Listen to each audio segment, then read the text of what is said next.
Swing trade ചെയ്യാൻ പറ്റിയ നല്ല കമ്പനികളെ എങ്ങനെ കണ്ടെത്താമെന്ന് ഞാനൊന്ന് എക്സ്പ്ലെയിൻ ചെയ്താലോ. നേരെ കമ്പ്യൂട്ടറിലേക്ക് പോവാം. വിലക്കുറവിൽ വാങ്ങിച്ച് വില കൂട്ടി വിൽക്കുക എന്നുള്ളതാണ് ഇൻവെസ്റ്റ്മെന്റിന്റെ പ്രധാനപ്പെട്ട ഒരു നിയമം എന്ന് പറയുന്നത്.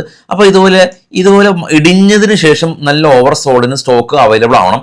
ഇങ്ങനെ അവൈലബിൾ ആവാനായിട്ട് നമ്മൾ RSI റിലേറ്റീവ് സ്ട്രെങ്ത് ഇൻഡെക്സ് എന്ന് പറഞ്ഞൊരു എന്തെങ്കിലും ഇൻഡിക്കേറ്റർ ഉപയോഗിക്കും. ഈ RSI പ്രകാരം RSI 30 ലെവലിൽ എത്തുമ്പോൾ സ്റ്റോക്ക് നല്ല രീതിയിൽ ഓവർ സോൾഡ് ആകും. അവിടെ നിന്നൊരു ബൈ എൻട്രി കിട്ടിയാൽ നമുക്ക് ബെറ്റർ ആയിരിക്കും എന്നുള്ളതാണ് ഈ RSI എന്ന് പറയുന്ന ഒരു ഇൻഡിക്കേറ്റർ ഒരു പ്രധാന ഒരു ഐഡിയ. അപ്പോൾ അതിന് വേണ്ടിയിട്ട് നമ്മൾ സ്റ്റോക്കുകളെ പിക്ക് ചെയ്യണം.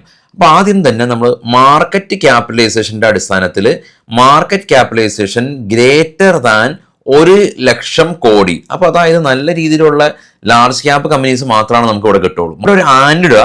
അതിനുശേഷം RSI ലെസ് ദാൻ 30, RSI 30 താഴെ ആയിരിക്കണം. അപ്പോൾ നമുക്ക് നല്ല സ്റ്റോക്കുകൾ വില കുറഞ്ഞ രീതിയിൽ കിട്ടും.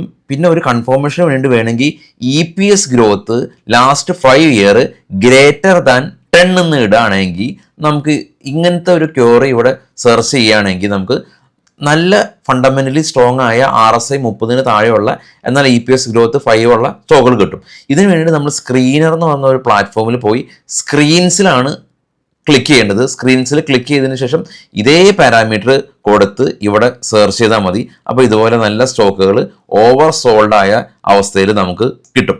ജസ്റ്റ് ഒന്ന് ട്രൈ ചെയ്ത് നോക്കാം.